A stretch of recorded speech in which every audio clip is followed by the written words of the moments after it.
standing by the riverside. It took me in, drowned my sins, said, dead man come alive. And I left it in the water. My yesterdays are history. I left it in the water. Like I went down dirty, but I came up clean. Left it in the water.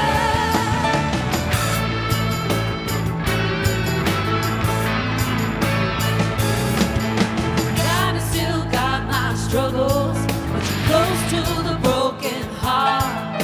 Lord, even when I'm falling in the mercy's arms. You found me on my Damascus, blinded me with your light.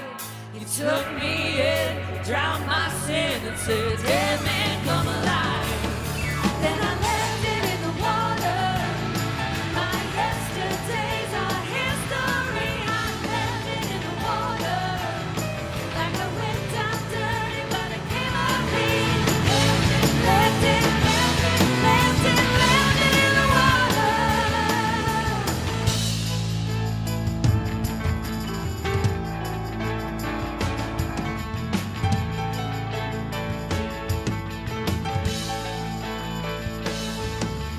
I am born again.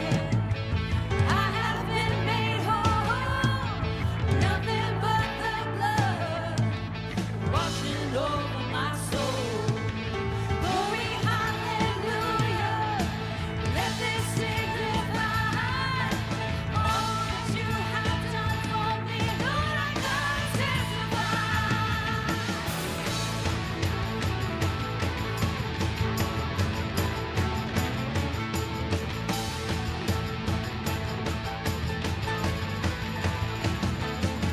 And I left it in the water. My yesterdays are history. I left it in the water.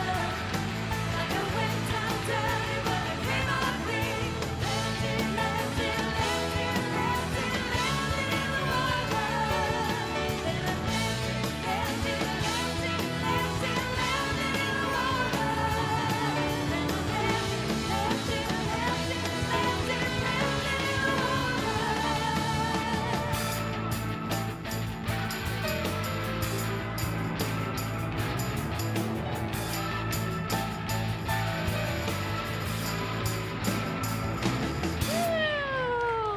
Awesome. Thanks, guys. Good morning and welcome, everyone. I just want to say thank you so much for joining us this morning. If I haven't gotten the chance to meet you yet, my name is Allie, and I am the Connections Director here at LifePoint. If you are joining us for the first time, I want to say a special welcome to you. And if you haven't had the chance yet, I encourage you to check out our new Here table out in the lobby. This is a great opportunity for us to get to meet you and also give you a little gift to just say thank you for coming this morning. You can also check in with us online by scanning the QR code on the seat back in front of you. This will allow you to fill out our online connection card, and we can meet you that way as well. The QR code will also take you to our digital guide, where you can find out all the cool things that are happening here at LifePoint, including our shelter drive, which starts today. This is a great opportunity to get in the spirit of giving this season, and all of the donations that you guys bring in will be given to local shelters in our area. So if you are looking for that donation list, you can also find it at the welcome desk. There's a physical copy, and it will be online on our website. I also want to mention that tonight there's a prayer gathering happening here at 6:30, so if you'd like to be involved in that, everyone is welcome. We'd love to see you. So now, in the spirit of giving, gratitude, and also Thanksgiving is right around the corner, would you join me in worshiping and singing this song called I Thank God?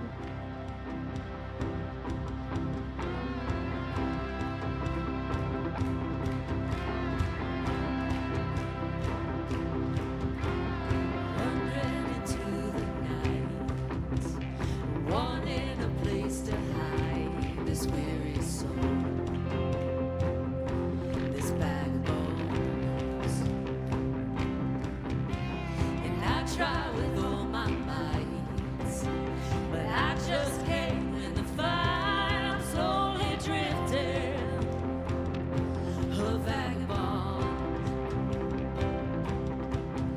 And just when I ran out of road, I met a man I didn't know, and he told me that I was not alone. He picked me up, he turned me around, he placed my feet on solid ground. I thank the Master, I thank the Savior, 'cause you healed my heart, changed my name, forever free. I'm not the same. I thank the Master, I thank the Savior, I thank God. I cannot deny what I see. I got no choice but to believe. My doubts are burning like ashes in the wind. So long to my old friends, burden and bitterness. You can't just keep on moving, 'cause you ain't welcome here, no. From now till I walk the streets of gold, I sing how you saved my soul. This wayward son has found his way back home. Pick me up, you turn me around, you place my feet on solid ground. I thank the Master, I thank the Savior, 'cause you healed my heart, you changed my name, forever free. I'm not the same. I thank the Master, I thank the Savior, I thank God.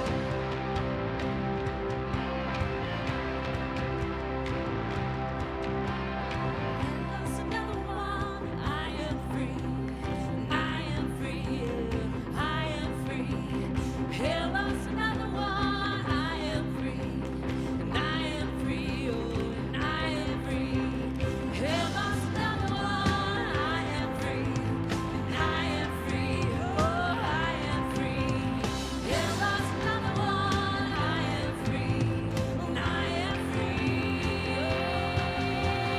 Pick me up, you turn me around, you place my feet on solid ground. I thank the Master, I thank the Savior, 'cause you healed my heart, you changed my name, forever free. I'm not the same. I thank the Master, I thank the Savior, I thank God. Get up out of that dumb thing, get up, get up, get up. Get up out of that dumb thing, get up, get up, get up. Get up out of that dumb thing, get up, get up, get up. Get up out of that dumb thing, God.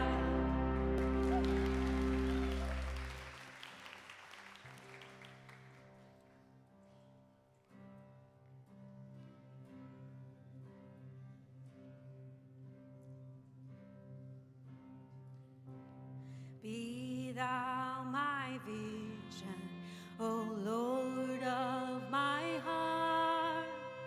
Not be all else to me, save that thou art.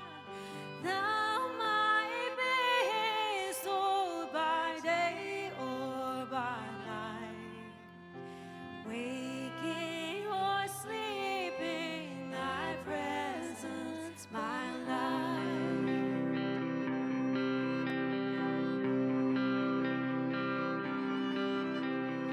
Be thou my wisdom, and thou my true word. I ever with thee, and thou with me, Lord. Thou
is my shepherd, and He is everything I need. So I will not worry, I will not fear the enemy. He said that He loves me, He said that He's with me, even though I walk through the valley of shadow and death, and still I know He has good plans.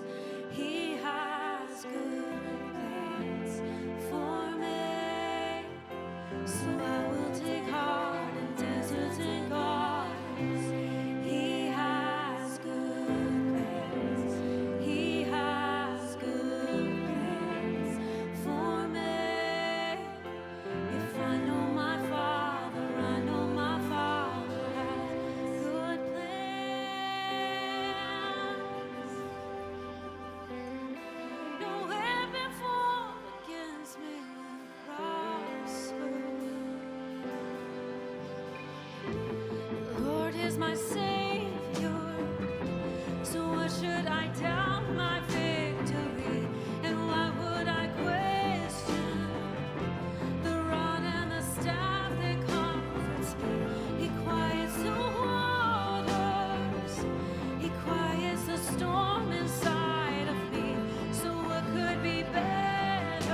later, the Lord spoke to Abram in a vision.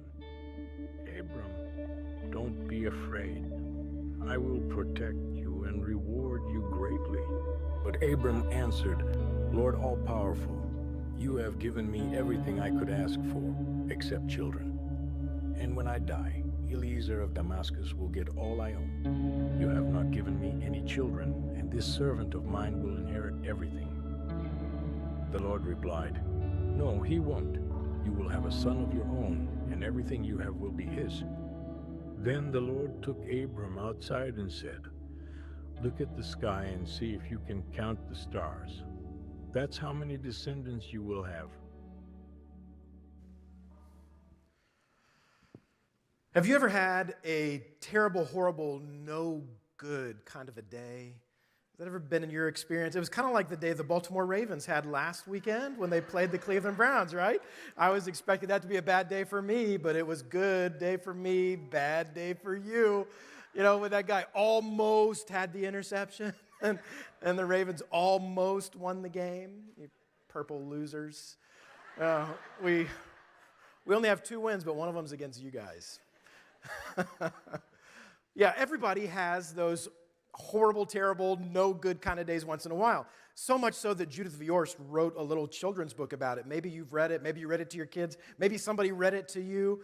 It's a great little story about Alexander and his terrible, horrible, no good day. Everything went wrong for this kid. Every time he tried to make something better, he only made it worse. He fell asleep with chewing gum in his mouth, and he woke up with it in his hair. And then he got out of bed and he tripped over to his skateboard. He fell down. He got hurt when he was getting dressed in the morning.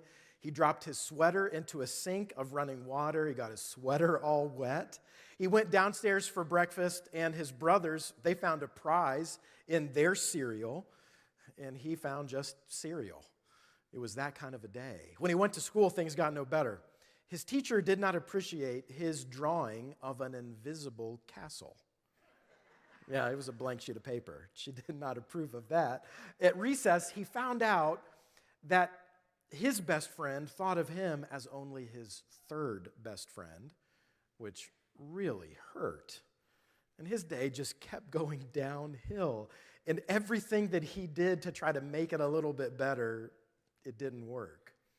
And some days are just like that. For us, for him, for everybody in life. And some days are just the exact opposite. Some days it seems like everything goes right. Some days are super terrific and fantastic, awesome, everything is good kind of a day when it feels like you just can't lose and everything that you do turns out for the best and turns out really well. But those other days we would rather avoid. But life is made up of both kinds of days for us and a lot of days in between. And what God expects from us on the terrible days and the awesome days is exactly the same. And that's what we're talking about together this weekend. In the life of Abram and Sarai, from the book of Genesis, in their story in the scriptures, some days for them, they were awesome days. They were so good, it seemed like they couldn't lose. And then other days, everything that they did, everything that they tried, only made things worse. And on all those different kinds of days, what God really wanted from them was exactly the same thing. And it's exactly the same quality that he calls us to and that he expects from us. And that's what we are exploring together this weekend. What God really wants from us and what he has for us, regardless of the type of day or days that we've been experiencing.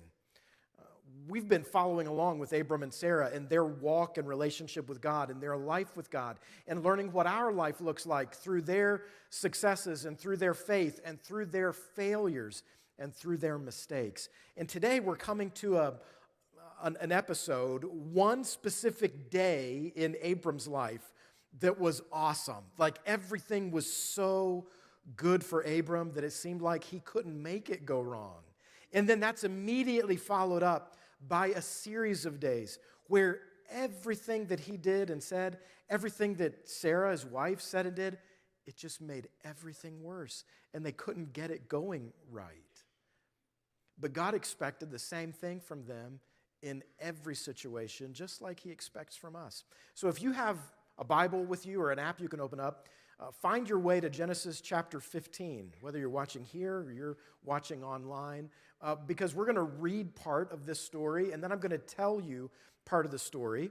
And we want to try to insert ourselves into this narrative without doing any damage or violence to the text, and try to see it from a particular perspective that connects with our life and with our experience by drawing out a problem, a solution, and an application that's valid for all people in all times, but that's meaningful for us in our time and place right now today.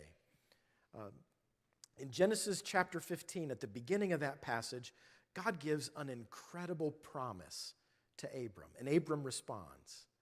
And then he has an amazing 24-hour period with God, followed up by a whole lot of failure and mistake. So let's read the beginning of Genesis chapter 15 together. Sometime later, the Lord spoke to Abram in a vision and said to him, "Do not be afraid, Abram, for I will protect you, and your reward will be great." Now, I want us to pause here for a moment and remember the setting and try to get back into the scene of the scriptures in this story that's been unfolding.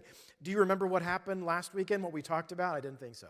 So I'm just going to remind you really quickly. So Abram had another day where everything went right. It was like an awesome, everything is good kind of a day. There were these invaders, these kings who came in, and they wiped everybody else out, and they took away hostages, captives, and they took away all the possessions from cities that were nearby, including Abram's nephew Lot and all his family and possessions. And then Abram, he got his trained men together in his household, and he connected with a few of his allies in the area, and they chased down these invading kings from the east and from the north, from these other city-states, and they defeated them in an incredible battle. Abram won this great victory, and then he came home with all the spoils of war and the people, and he didn't keep anything. He returned all the goods, all the possessions, except a significant portion that he dedicated to God. He gave to a priest and king in that area for worship. And now, sometime later, Abram's back home, and he's alone. His allies have gone back to their house. All those other trained men and troops that strengthened him, they're not nearby anymore. It's just him and his household. Here in the quiet of the night, we don't know exactly what Abram was feeling. It could have been that he was still feeling strong and confident. That's possible. But by the language that God uses when he talks to him, my best guess is Abram was feeling a little bit weak and vulnerable. What if these kings, what if they regrouped and recovered and they came back with their armies and they decided to pick off, these allies one by one? Abram was in a very vulnerable, weak position. And it's in that moment when God says, "Don't be afraid, Abram. I am your shield." You could have made yourself wealthy. You could have set up your own little kingdom, and yet you gave it all back to the original owners. But Abram, don't worry about that. I am your great reward. Your reward will be more than you can imagine. Abraham gave away his wealth. He gave away the opportunity to carve out his own little kingdom, and now he's weak and vulnerable, and that's when God says, "Don't be afraid." When have you had those moments in life?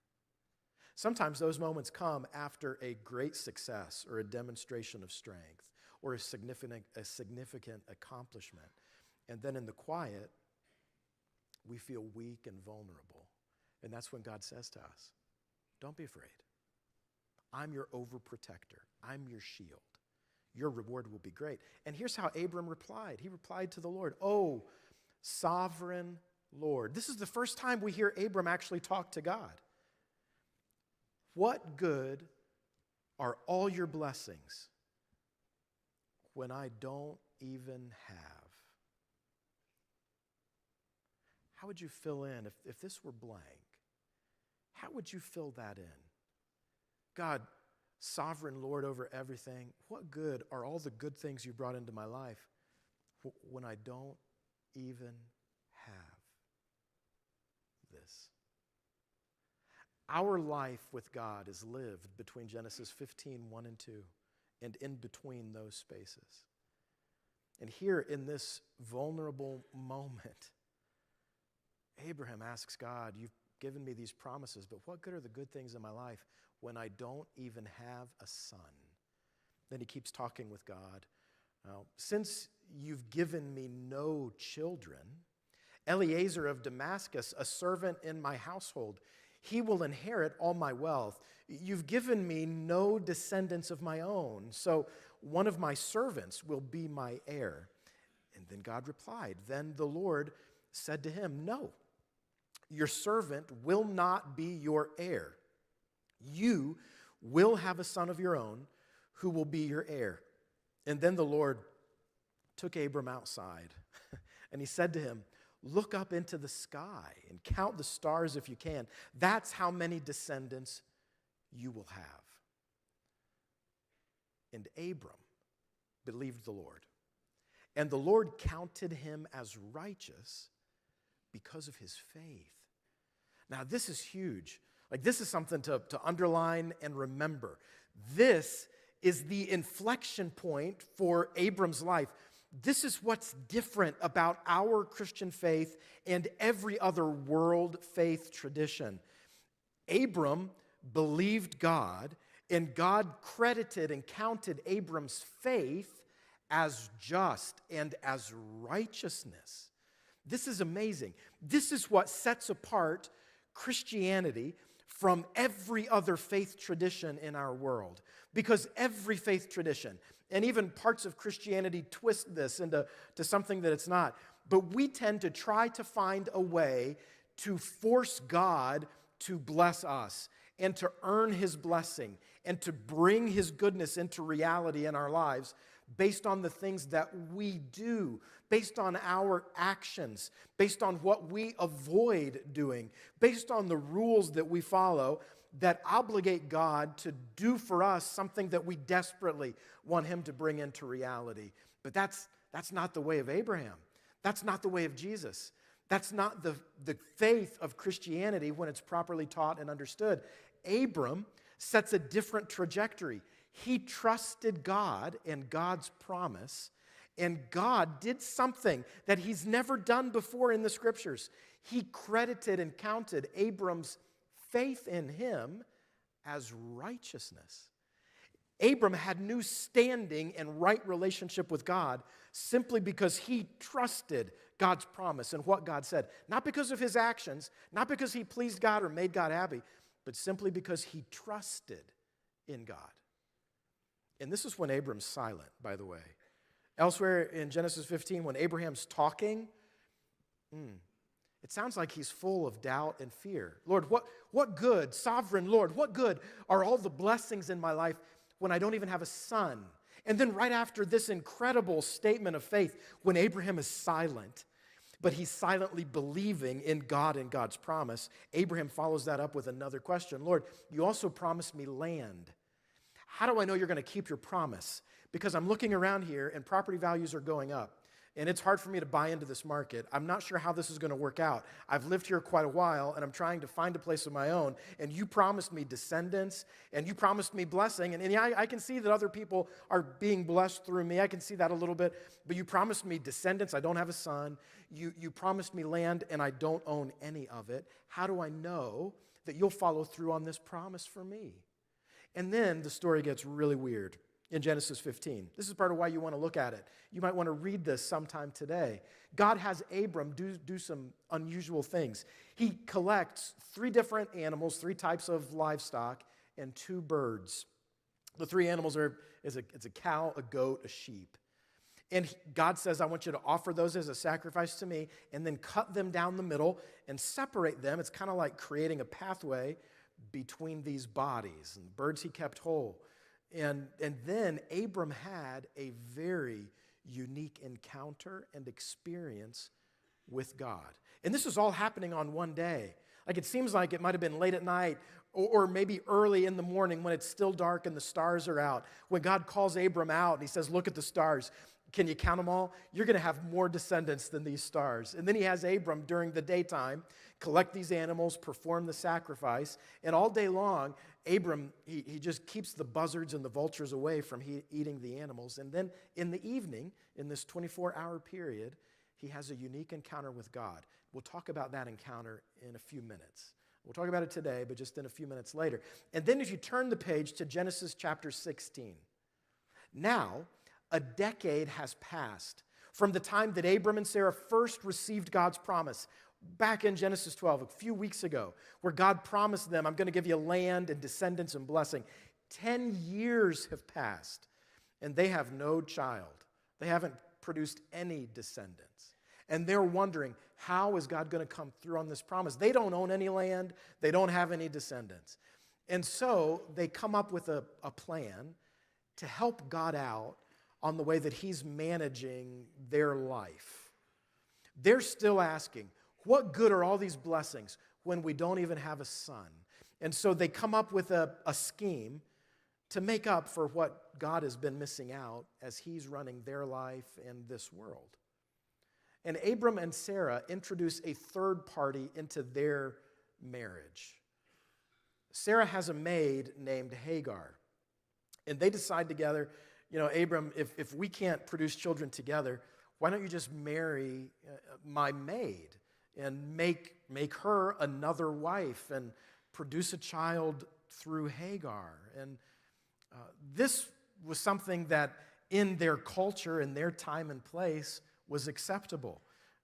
In the land that Abram and Sarah moved from, Ur of the Chaldees, the Babylonian place, aristocrats, wealthy, influential people, they often had more than one wife.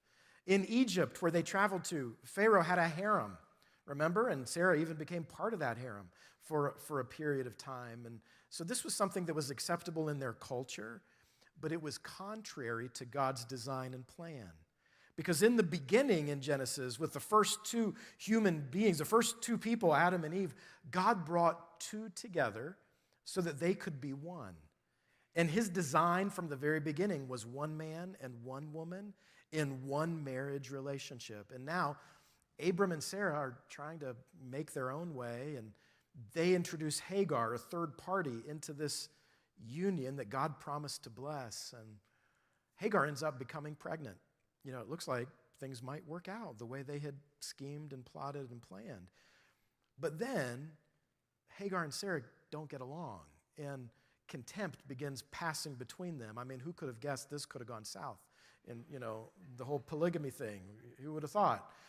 But their contention becomes so severe that Hagar runs away, and she's probably going to die in the wilderness. She's out there all alone, and then God shows up for her.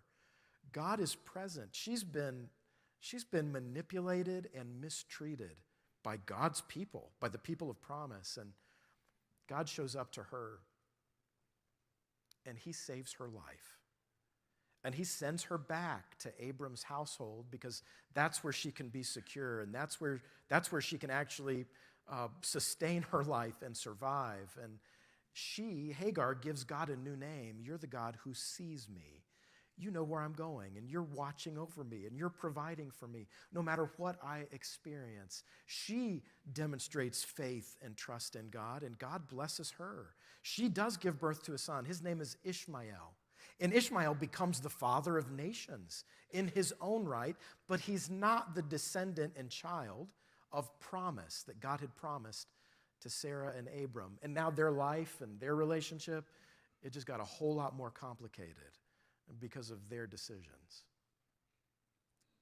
Now, we want to take this story and we want to place ourselves into it and imagine how the different pieces of our life might fit in different ways in this narrative, and think about how this is teaching us something that's true about every person in all life through a problem that we all experience, a solution that's available to everybody, and a specific application for you and me today. First, our problem. We are problem solvers. That's who we are, and we can't help it. In fact, this is in your job description. Like whatever your job is, you're expected to solve problems. If you are a parent, you got to be a problem solver. If you're a teacher, if you work in national intelligence, if you work at Life Point Church, like whether your job description is written down or it's unwritten, you have to learn how to solve problems. If you're a student in school, you're learning how to solve problems. If you're in a relationship with somebody else, you got to be a problem solver. This is part of who we are. This is so much a part of who we are that when we don't have any problems to solve, we create them, right? And there's a word for that, drama. Like, we create our own problems to try to end up solving. And that's not so much our problem. Our problem is that we are problem solvers whose solutions are never good enough. Like, have you lived this? Because sometimes we're like Alexander in his terrible, horrible, no good, bad day, and every solution to our problems only creates more problems. And this is actually a leadership principle. Like if you're leading anything, this is a good leadership principle to keep in mind, that every solution creates a new problem. And so you want to try to get really good at picking your problems out as carefully and as wisely as you can, because every time that you bring a solution to a problem, you're going to create another set of problems and issues that you have to sort out. And Abram's life demonstrates this. He was coming up with solutions, but his solutions were never good enough.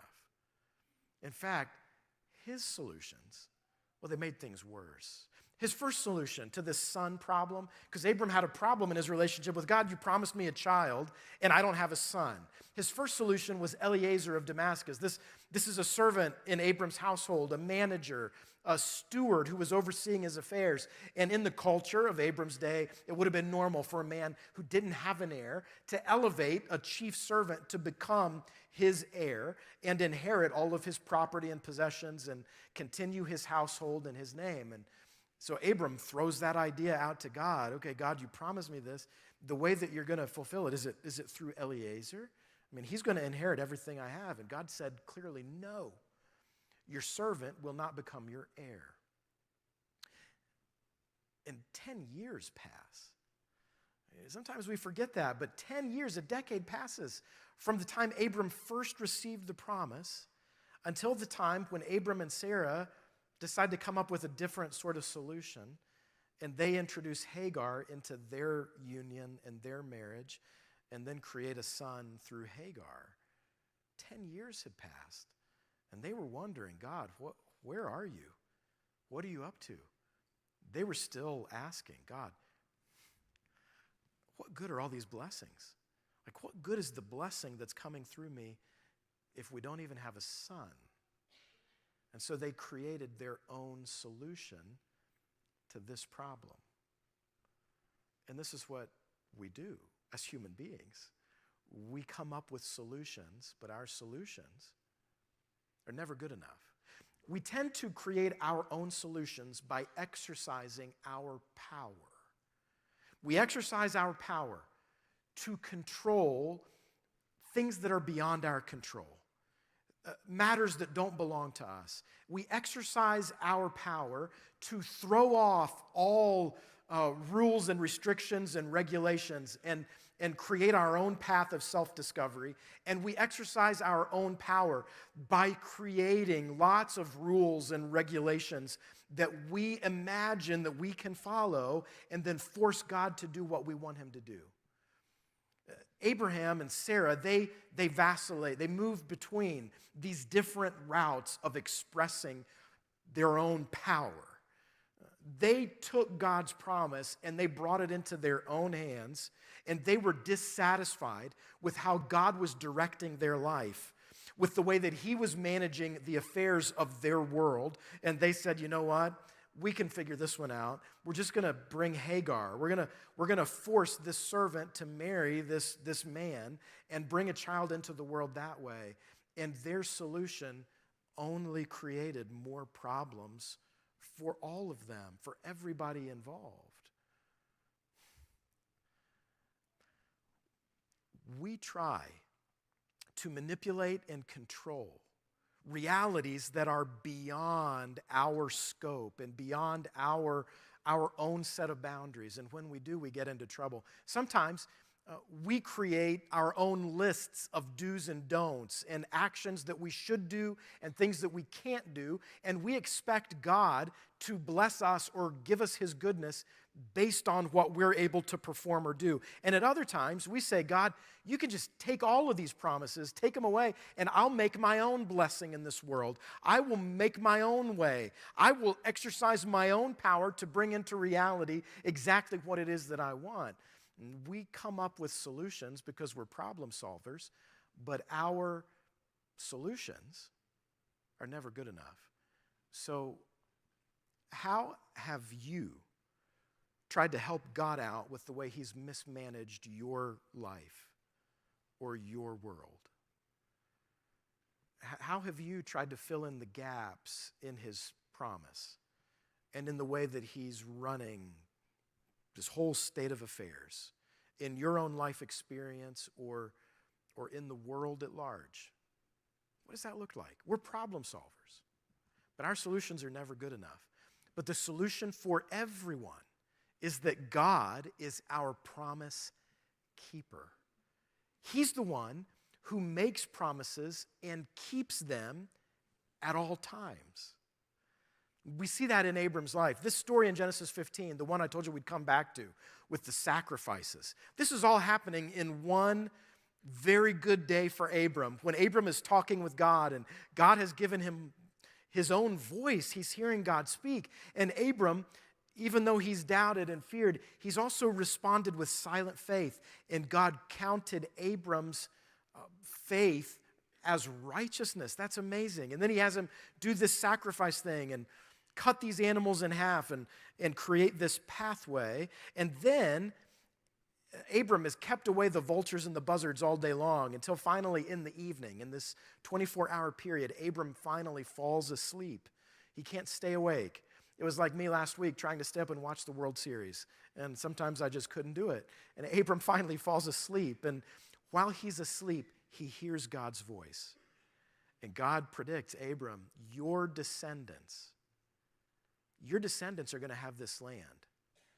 But one day, all your descendants, who are as many as the stars in the sky, they're going to go to Egypt, where they will be enslaved for 400 years, and then they will come back here to this place, and I'm going to give them this land as their inheritance. It's going to happen, Abram.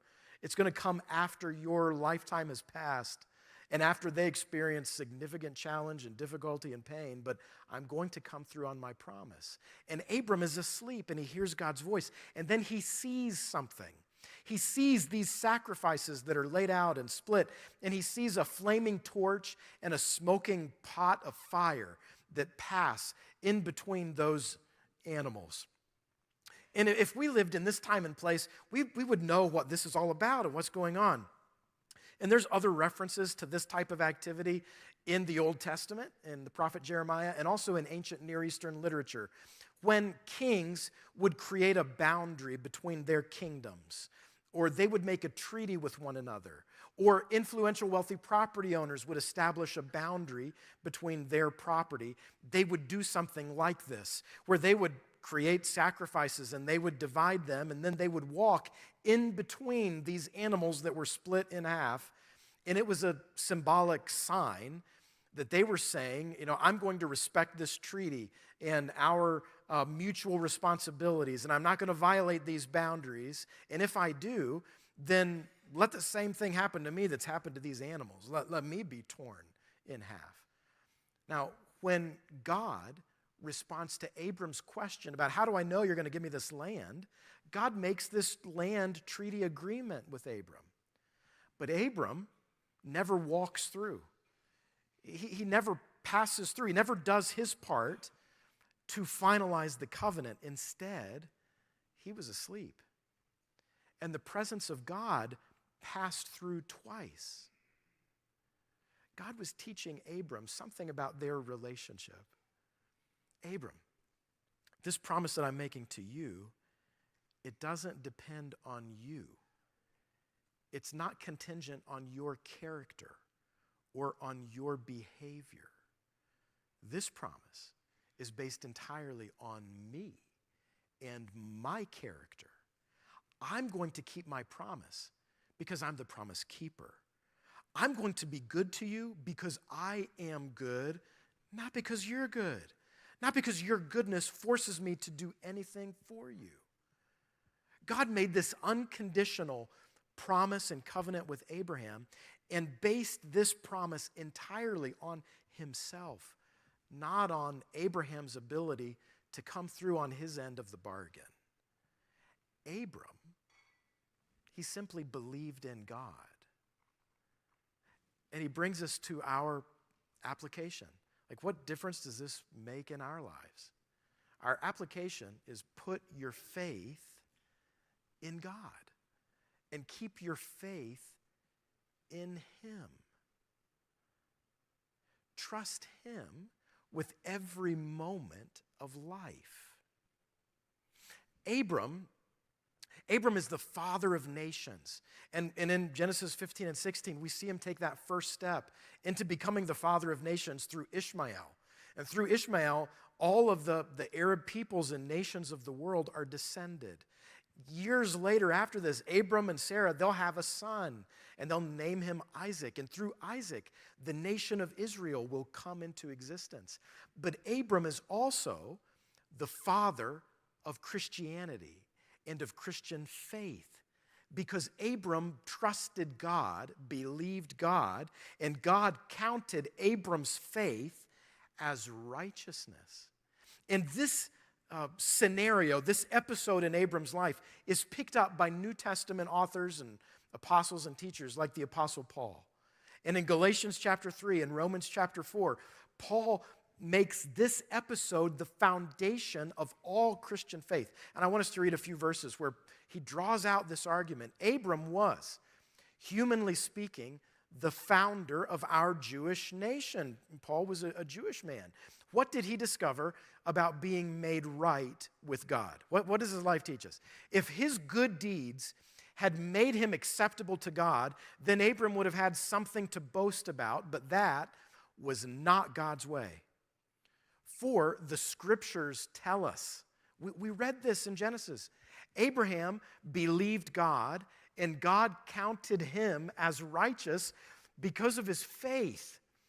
When people work, their wages are not a gift, but something they've earned. But people are counted as righteous, not because of their work, but because of their faith in God who forgives sinners. This is what Abram teaches us. Put your faith in God, not in another human being, not in a human system, not in your own strength, not in your ability to do good works, not even in the strength of your own faith. Put your faith in the God who forgives sinners and who loves to do it because of who He is. Abram's faith in Genesis 15 and 16, it doesn't look like anything that we should aspire to, does it? Doesn't Abram's faith look like it's full of fear and doubt and failure? As soon as God spoke to Abram and said, I'm your shield, your reward will be great, Abram immediately said, what good are all the good things you brought into my life when I don't even have a son? And after he believed God's promise of a child, he responded again with doubt. Lord, how will I know that you're going to give me this land? You've told me that. You told me that for years now, and I still don't have it. How do I know you're going to do it? And then God created this covenant ceremony with Abram, and he put Abram to sleep, so Abram just watched God make this promise and swear a covenant only by himself and his own goodness and not on Abram's ability to keep up his end of the bargain. And then you turn the page to chapter 16, and a decade has passed, and Abram still hasn't learned. He hasn't gotten it. And he's trying to fulfill God's promise through his own human scheming methods and means. And he makes a mess of it. Everything that he does goes wrong. And this teaches us what life with God looks like. God doesn't expect you to have it all figured out and to always make the right decision. We're going to have success and strength and confident days where we're winning the victory, and we're going to have days that are horrible, terrible, no good, where everything that we do seems wrong. But God isn't looking for and expecting to bless you because of your goodness. He's looking to bless you because of His goodness and because of who He is. And what He expects from you and me on our bad days and our good days, it's the same thing. It's to put our faith in God. Our good works and deeds will never create good standing with God because our solutions are never good enough. We can never be good enough to meet God's standard. We will always make mistakes and encounter failure. But God is the promise maker and the promise keeper. And He's the promise itself. And so we can trust Him. We can put our faith in God at every moment. And if you've been sort of on the outside exploring faith, you can trust God's completed work for you in Jesus. In Jesus' spotless, sinless, perfect life, His sacrificial death and His resurrection that holds out to us the promise of new life simply by faith, by trusting in Him. And at every moment in our life, that's exactly what God still expects from us. You know, some days are just terrible, horrible, no good. Alexander's day never got any better. When he went home after school, he had lima beans for dinner. He hated limas. There was kissing on TV, and he hated kissing.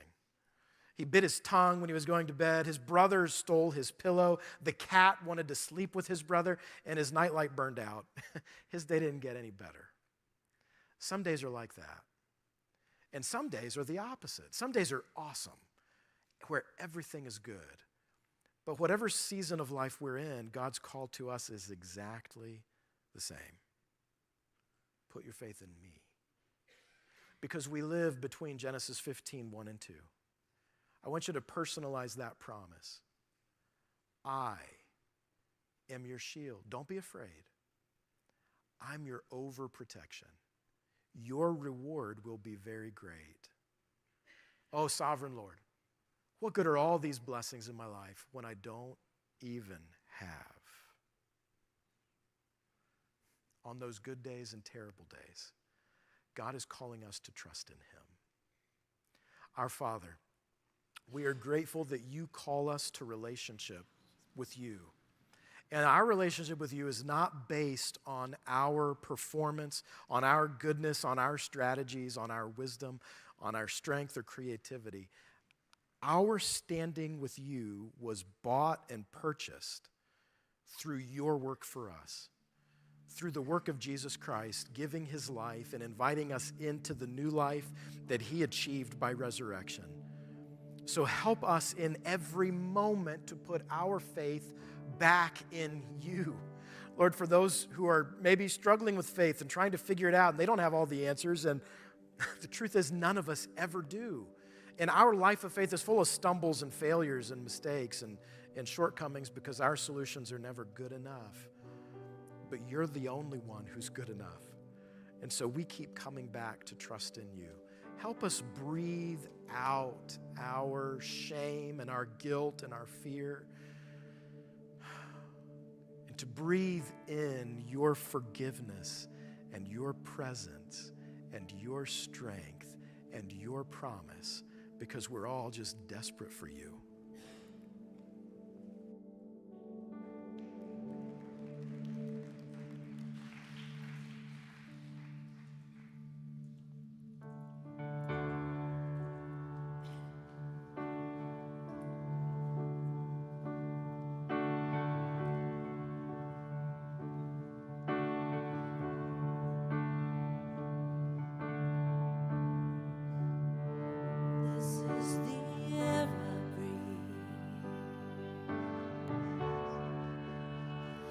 This is the air I breathe. Your holy presence living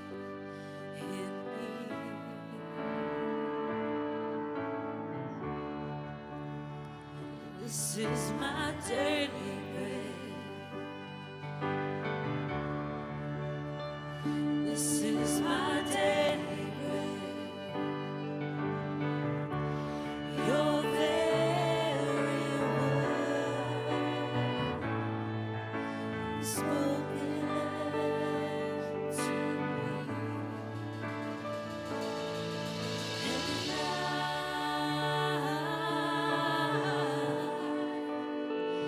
I'm desperate for you.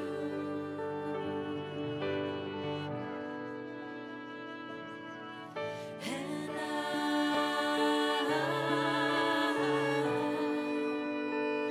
I'm lost without you.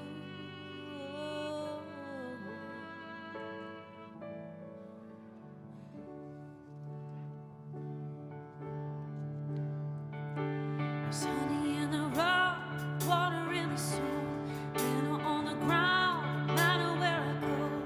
I don't need to worry now that I know everything I need you've got. There's honey in the rock. Praying for a miracle, thirsty for the living well. Only you can satisfy. Sweetness at the mercy seat, now taste it. It's not hard to see. Only you can satisfy. There's honey in the rock. There's honey in the rock. There's honey in the rock. There's honey in the rock. Freedom where the Spirit is, bounty in the wilderness. You will always satisfy. There's honey in the rock, water in the soul, manna on the ground, no matter where I go. I don't need to worry now that I know everything I need you've got. There's honey in the rock, purpose in your plan, power in the blood, healing in your hands. Started flowing when you said it is done. Everything you did is enough. I keep looking, I keep finding, you keep giving, keep providing. I have all that I need. You are all that I need. And I keep praying, you keep moving. And I keep praising, you keep proving. I have all that I need.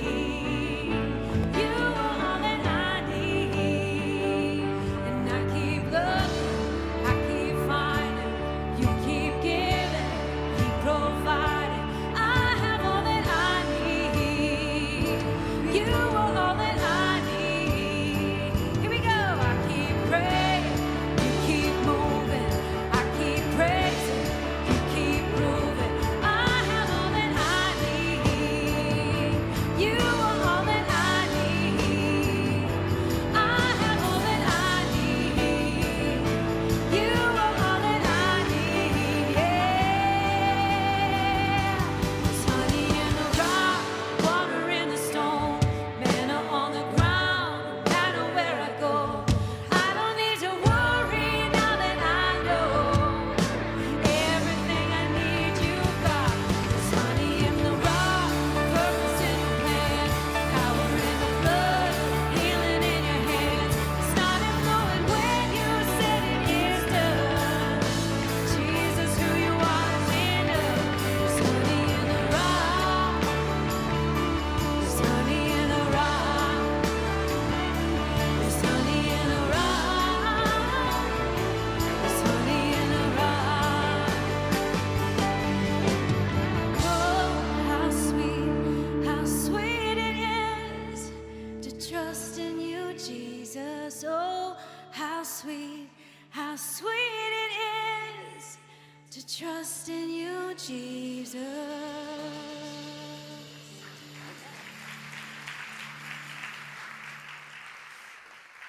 I would imagine that some of us today, some of us are feeling really successful and confident, and others might feel a little bit vulnerable or like it's a moment of weakness. That song we sang, Breathe, it always brings back to me one very specific moment in life.